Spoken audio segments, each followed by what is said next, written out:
I just had a great idea. What if I changed nothing about my content, but began charging $20 a year? Oh, and just to make sure people are satisfied, I'll even throw in the ability to watch them in black and white. Okay, you get where this analogy is going, let's just start the video.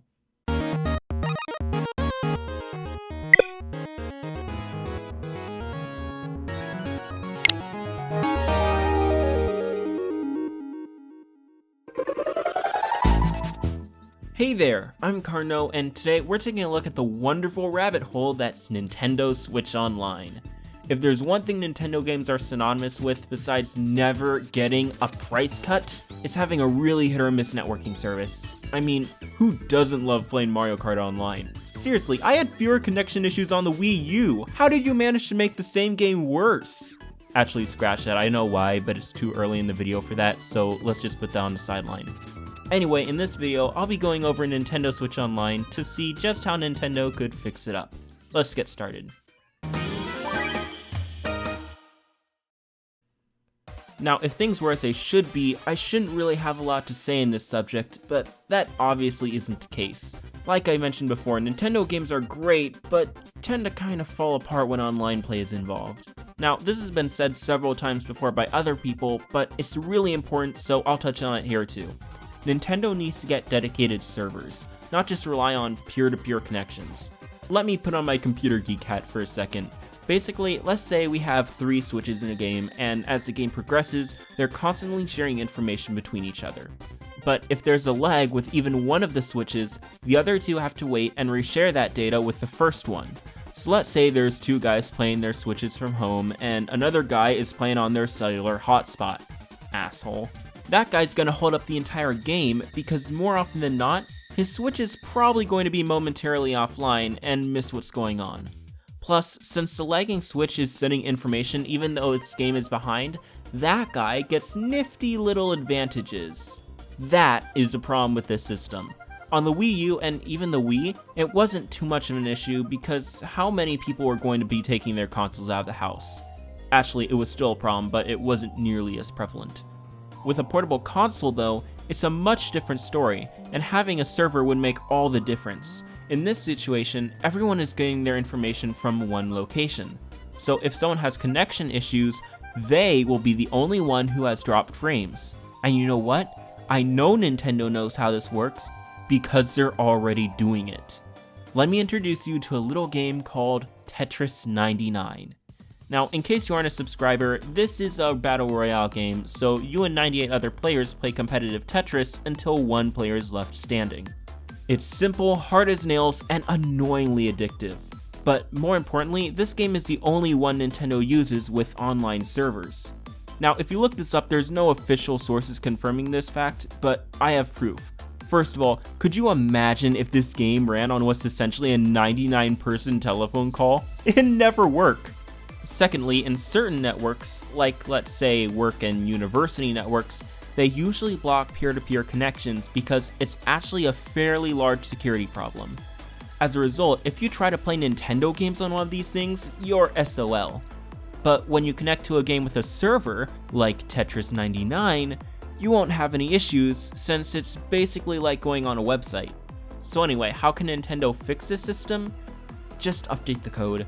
When you first enter an online mode in, let's say, Mario Kart, you actually do connect with a server.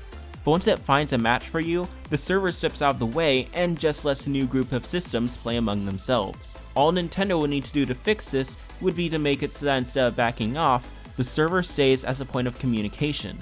Sure, they would need more servers probably, but we are paying for this thing, aren't we? Anyway, I think I've tackled the biggest issue with the service, but there are a few smaller ones I'd like to tackle as well, so let's move on. The next feature I'd like to discuss here is the NES and SNES catalogs. This was probably the most appealing bonus in the service when it was announced, but over time, I think people's tolerance for it has grown a lot shorter. I mean, the service is fine, but the main issue here is that these were the things your uncle played while growing up. Now, I know some people say that this service is just supposed to be a side bonus for being a subscriber, but even then, it's really lackluster. At least give us GameCube games or something. You know, when the Virtual Console released on the Wii, It was really cool to be able to play these older games on modern hardware because it was a novel concept and even let you play games that came out 5 years ago for about 10 to 12 bucks. But over time, I kinda feel like the service has become less and less valuable. I mean, is it really that great of a deal to be drip-fed the same games you've been buying and rebuying for the past 30 years? Even if they added N64 classics like Ocarina of Time, I could already play those on my Wii U, or the Wii, or the improved version on the 3DS. If you ask me, Nintendo's riding a bit hard on their legacy here. Like, until they start giving us games from the current century, nobody's gonna care about this thing. Even then, I don't see why they can't give us current-gen games, at least at a discounted price, if not for free. I know they've occasionally given us limited game trials, but come on. You couldn't give us some C-tier trash? Because I'll tell you one thing, I didn't buy 1-2-Switch in 2017 for $50, and I'm certainly not going to pay full price for it now.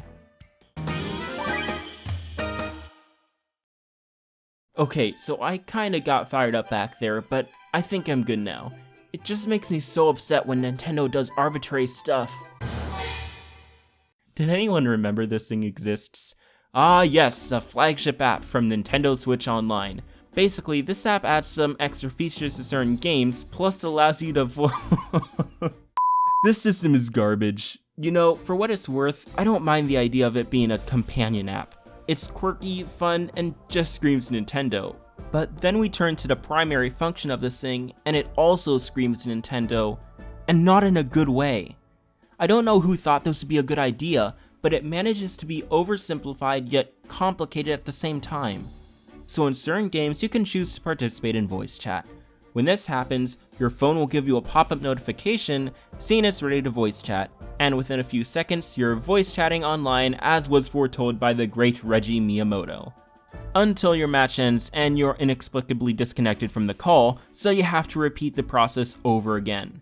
Just release a native headset, Nintendo, maybe slap on some Splatoon and Mario themes on them and sell them for 30 or 40 bucks. Because here's the reality, nobody uses this app.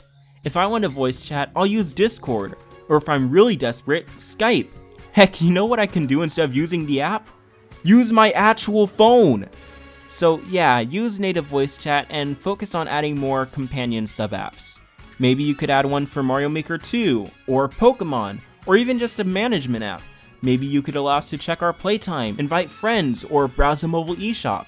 Because putting on my computer geek hat again here, this base app is so bare bones, a group of interns could probably have coded this thing in a week or two.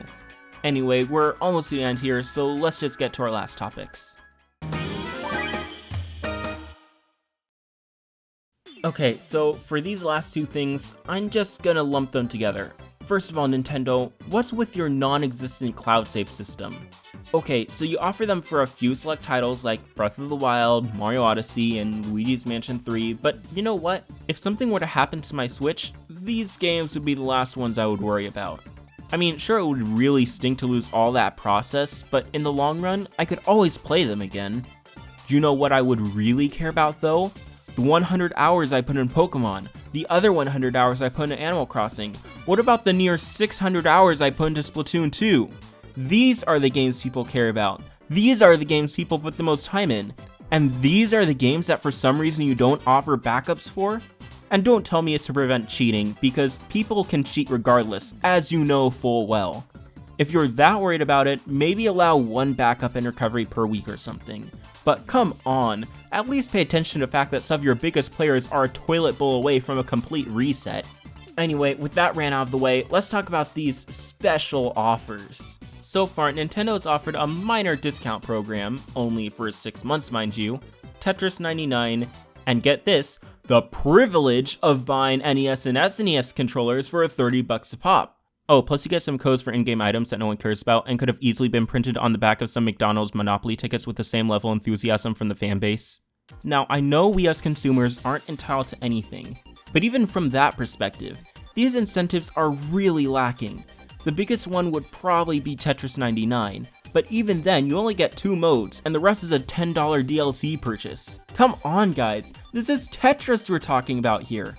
Here's an idea, tie the NSO service to the My Nintendo program. Give us useless merch like you used to do for the Wii era. Because to be honest, that replacement program has been dead since the day it arrived, until you shook the lifeless husk by allowing gold points to be redeemable.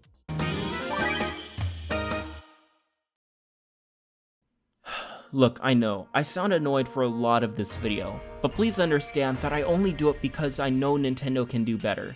I can already see the September Direct when they'll make the big reveal that Nintendo 64 is coming to Switch Online, or even worse, Game Boy.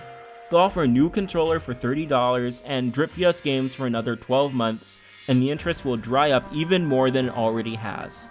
You know, a lot of people will say, oh, that's just Nintendo being Nintendo, and I used to be one of those people. But there comes a point where I have to step back and see how stubbornly they refuse to progress. And you know what? I'm not alone. According to Nintendo's most recent report, 55 million users own a Nintendo Switch system. But of those 55 million, only 15 of them are subscribed to the online service. That isn't even a third. It's sad, but I feel like out of all the possibilities, the best way to see this scenario is through the most cynical view possible. In short, it feels like in the end, they just made this service because they knew the hardcore fans like myself would pay for it regardless, and sadly that's the case. Because if we don't, that $60 Splatoon game will have 80% of its content removed. But I believe in this company, and I can see a future where this video becomes outdated. I can only hope that day comes soon.